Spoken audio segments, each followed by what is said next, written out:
ഹജ്ജിൻ്റെ സമയത്ത് രണ്ടാളിരുന്ന് പരസ്പരം അങ്ങോട്ടും ഇങ്ങോട്ടൊക്കെ മുടിവെട്ടി കൊടുക്കുന്നുണ്ടെങ്കിൽ അത് ഖിളിർ നബിയും ഇല്യാസ് നബിയും ഒക്കെ ആയിരിക്കുമെന്നാണ് ഈ മുസ്ലിയാർ സംസാരിച്ചത്. അത് കേട്ടപ്പോൾ പല സുഹൃത്തുക്കളും പറയാണ്, എൻ്റെ ഹജ്ജിൻ്റെ അവസരത്തിൽ ഞാനും എൻ്റെ സുഹൃത്തിന് അങ്ങോട്ടും ഇങ്ങോട്ടും ഞങ്ങൾ മുടിവെട്ടി കൊടുത്തിട്ടുണ്ട്. അപ്പോൾ സമസ്തക്കാർ ഞങ്ങളെ കണ്ടിട്ടുണ്ടെങ്കിൽ ഞങ്ങളൊക്കെ ഇല്യാസ് നബിയും ഖിളിർ നബിയും ഒക്കെ ആയിട്ടായിരിക്കും അവർ മനസ്സിലാക്കിയിട്ടുണ്ടാവുക എന്ന് പലരും അവരുടെ അനുഭവങ്ങൾ എന്നോട് പങ്കുവെക്കുകയുണ്ടായി. ഒന്നാലോചിച്ച് നോക്കൂ നിങ്ങൾ, കോമഡി. ഇങ്ങി നിലക്കുള്ള വ്യാജകഥകളും കള്ളക്കഥകളും ഒക്കെയാണ് മുസ്ലിയാക്കന്മാർ ജനങ്ങളോട് പറഞ്ഞുകൊണ്ടിരിക്കുന്നത്. അപ്പോൾ അത് ഒരടിസ്ഥാനവുമില്ലാത്ത കഥയാണ് എന്ന് ഷാഫിഈ മദ്ഹബിലെ തന്നെ വളരെ പ്രസിദ്ധമായ ഇമാം സുയൂത്തിയുടെ ഗ്രന്ഥം ഉദ്ധരിച്ചുകൊണ്ട് ഞാൻ എൻ്റെ കഴിഞ്ഞ സംസാരത്തിൽ പറഞ്ഞിരുന്നു. ആ ഗ്രന്ഥത്തിൻ്റെ പേര് പറഞ്ഞപ്പോൾ ചെറിയൊരു സ്ഖലിതം സംഭവിച്ചിട്ടുണ്ട്. അതൊന്ന് തിരുത്തലാണ് ഒന്നാമത്തെ ഉദ്ദേശം. മറ്റൊരു ഗ്രന്ഥവും കൂടെ ഉദ്ധരിക്കേണ്ടതുണ്ട്. ആ ഗ്രന്ഥത്തിൻ്റെ പേര് അൽ ഉൽ മസ്നൂഅ ഫിൽ അഹാദീസിൽ മൗലൂഅ എന്നാണ്. ഞാനത് തിരുത്താൻ കാരണം എന്താണെന്ന് ചോദിച്ചാൽ, ഇനി അതിൽ മാത്രം ആശയദാരിദ്ര്യം കൊണ്ട് മുസ്ലിയാക്കന്മാർ അതിൽ മാത്രം പിടിച്ചുകൊണ്ട് വരാൻ സാധ്യതയുണ്ട്.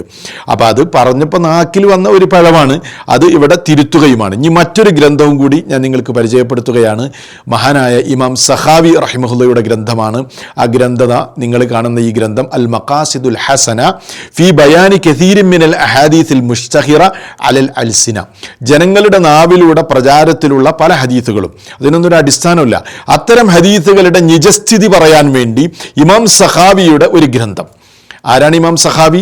ഷാഫിഈ മദ്ഹബുകാരനാണ്, മുഹദ്ദിസാണ്, അതായത് ഹദീസ് പണ്ഡിതനാണ്, ചരിത്രകാരനാണ്.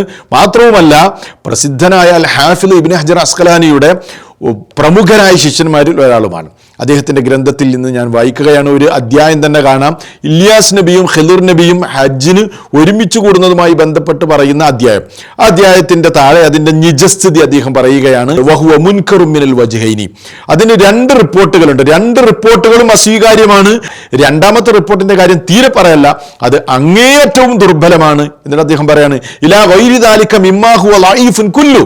വേറെ ഏതൊക്കെ റിപ്പോർട്ടുകളുണ്ടോ എല്ലാം ദുർബലമാണ് എന്ന് ഇമാം സഖാവി. മാത്രമല്ല അദ്ദേഹം പറയാണ്, ഇതിൻ്റെ വിവിധങ്ങളായ റിപ്പോർട്ടുകൾ എൻ്റെ ഉസ്താദ് അൽ ഹാഫിദ് ഇബ്നു ഹജർ അൽ അസ്ഖലാനി റഹിമഹുല്ലാഹ് അദ്ദേഹത്തിൻ്റെ അൽ ഇസാബ എന്ന് പറയുന്ന ഗ്രന്ഥത്തിൽ കൊണ്ടുവന്നിട്ടുണ്ട് എന്ന് പറഞ്ഞതിന് ശേഷം ഇമാം സഖാവി പറയുന്നത് ഇങ്ങനെയാണ്, ബല്ലാ യസ്ബുതു മിൻഹു ഷൈഉൻ. അതിൽ നിന്ന് ഒന്നുപോലും യാതൊന്നും സ്ഥിരപ്പെട്ടിട്ടില്ല. സ്ഥിരപ്പെടാത്ത, അടിസ്ഥാനമില്ലാത്ത ഇത്തരം വ്യാജ കഥകളിലാണ് സമസ്തക്കാരുടെ മുസ്ലിയാക്കന്മാരും ഒക്കെ നിലകൊള്ളുന്നത്. ഇവർക്ക് ജനങ്ങളുടെ മുമ്പിൽ എപ്പോഴും ഇങ്ങനെ വെറൈറ്റി പറയണം.